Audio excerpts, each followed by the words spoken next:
안녕하세요 기철이 여러분들, 멋진 기영입니다. 드디어 스파이더맨 파 프롬 홈 예고편이 공개되었는데요. 아직 캡틴 마블과 엔드게임이 개봉되지 않은 시점에서 스파이더맨을 비롯해 먼지로 사라졌던 닉 퓨리까지 아주 멀쩡히 살아있는 것이 공개되었으며, 피터의 친구들은 물론 미국과 유럽의 주요 도시들이 마치 아무 일 없었던 것처럼 정상적인 생활을 하고 있는 것을 볼 수 있었습니다.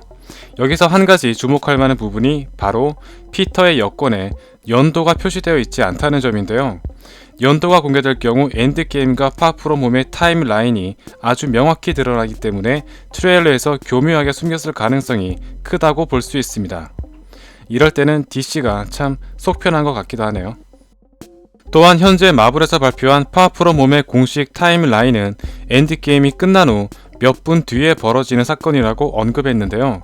그렇다면 엔드게임과 파 프롬 홈의 타임라인은 과연 언제일까요? 몇 가지 단서를 한번 분석해 보도록 하겠습니다. 홈커밍과 인피니티 워의 타임라인을 살펴보면 각각 2016년, 2018년으로 명시되어 있으며, 당시 피터의 나이는 홈커밍 당시 15세, 인피니티 워 당시 17세였습니다. 한때 마블에서 언급한 엔드게임 타임라인이 인피니티 워가 끝난 후 5년 뒤라고 언급한 적이 있었는데요. 인피니티 워 당시 17세의 나이였던 피터가 5년 뒤라면 22세로서 다 큰 어른이 수학여행을 간다는 것은 말이 안 됩니다. 뭐 몇 년 꿇었다면 모를까요? 따라서 2020년이 넘어가지는 않는 것 같습니다. 하지만 영화가 진행되면서 시간 여행을 할 가능성이 있기 때문에 5년 뒤의 모습에서 시작해서 엔딩이 끝날 때쯤 과거로 갈 가능성도 배제할 수 없습니다. 또한 인피니티 워에서 일어난 초대형 재난 사태를 이렇게 빨리 회복하는 것도 상식적인 선에서는 납득하기 힘든 부분입니다. 케빈 파이기는 앞으로 개봉될 페이지 4의 타임라인이 굳이 순차적으로 진행될 필요는 없다고 언급했는데요. 케빈 파이기는 스타워즈의 광팬으로서 영화에서도 스타워즈 시리즈가 언급되는가 하면 순차적으로 타임라인을 따르지 않는 스타워즈의 방식에 굉장히 많은 영감을 받았다고 언급했습니다. 그렇다면 엔드게임이 끝난 후 파 프롬 홈이 이어지기 위해서는 인피니티 워의 사태를 수습하는 데 걸리는 시간을 고려해야 되며, 피터 역시 고등학교를 계속 다닐 수 있도록 18세 이하로 설정해야 되는데요. 이 모든 요소를 충족시키는 시점은 바로 블랙 오더가 지구를 침공하기 전 시점이라고 볼 수 있습니다.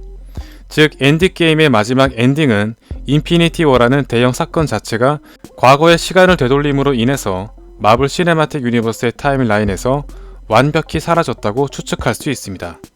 그렇기 때문에 파 프롬 홈의 예고편에서도 스포일러 방지를 하기 위해 연도를 싹 지워버렸으며, 인피니티 워는 일부 몇몇 인물들만 기억한 채 모든 사람들의 기억 속에서 사라졌다고 볼 수 있습니다. 더 정확하게 타임라인을 짚어보자면, 스타크 슈트가 등장하고 메인 숙모가 피터의 정체를 알아챈 것으로 보아 2016년 타임라인은 무조건 포함된다고 볼 수 있습니다.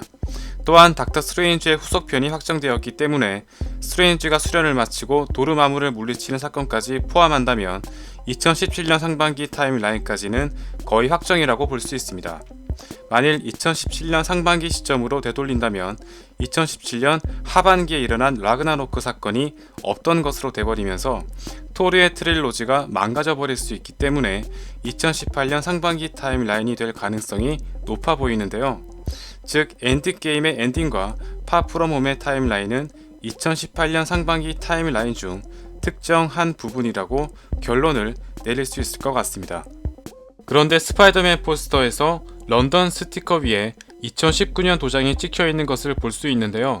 만일 2019년이라면 여러가지 설정이 많이 얽히게 됩니다. 인피니티 워가 일어난 시점은 2018년이며 전 우주의 생명이 반이 사라지는 초대형 사건이었는데요. 단순히 생명체가 사라지는 것으로 끝나는 것이 아니라 작게는 교통사고부터 대형 폭발사고까지 일어날 수 있으며, 모든 산업과 통신이 마비되고 정신적 혼란을 겪는 등 2차, 3차 피해가 더욱 심각하다고 볼 수 있습니다. 만일 엔드게임의 엔딩이 2019년도라고 가정한다면 인피니티 워 사건이 일어난 후 1년 동안 모든 재난이 복구되었다는 것인데요. 아무리 영화적인 설정이 반영되었다 할지라도 이런 초대형 재난이 1년 만에 복구되었다는 것은 상식적인 선에서는 납득할 수 없습니다. 과거의 사건을 바꿈으로써 현재 일어난 이벤트를 완벽히 삭제하는 일은 다른 영화에서도 찾아볼 수 있는데요. 엑스맨 최고의 걸작이라 불리는 데이즈 오브 퓨처 패스트에서 아주 깔끔하고 완벽하게 묘사한 적이 있었습니다. 엑스맨들의 종말을 가져온 센티넬로부터 살아남기 위해 과거 트라스크를 죽였던 미스틱을 설득시키는 것으로 엑스맨의 종말을 막았는데요. 엑스맨의 타임라인을 완벽히 정리함과 동시에 과거에 있었던 모든 사건들을 없던 것으로 처리했습니다. 엔드게임은 이전부터 시간여행이라는 테마가 꾸준하게 제기되어 왔습니다. 늙어버린 토니와 과거의 복장을 입고 있는 캡틴 아메리카, 그리고 앤트맨에서 등장한 퀀텀 렐름 속의 시간의 소용돌이 등 마블에서는 전문 박사들과 협력할 정도로 퀀텀 렐름을 통한 시공간의 변화에 주력하고 있는 것을 볼 수 있습니다. 또한 에릭 셀빅 박사와 빌 포스터의 강연 장면에서 평행세계까지 언급되는 등 그야말로 모든 가능성을 열어두고 있는 상황인데요. 닥터 스트레인지가 언급한 최종 단계가 앞으로 펼쳐질 페이지 4 영화에 어떤 영향을 미칠지 정말 기대되지 않을 수 없습니다. 그럼 다음 시간에도 재미있는 리뷰로 돌아오겠습니다. 감사합니다.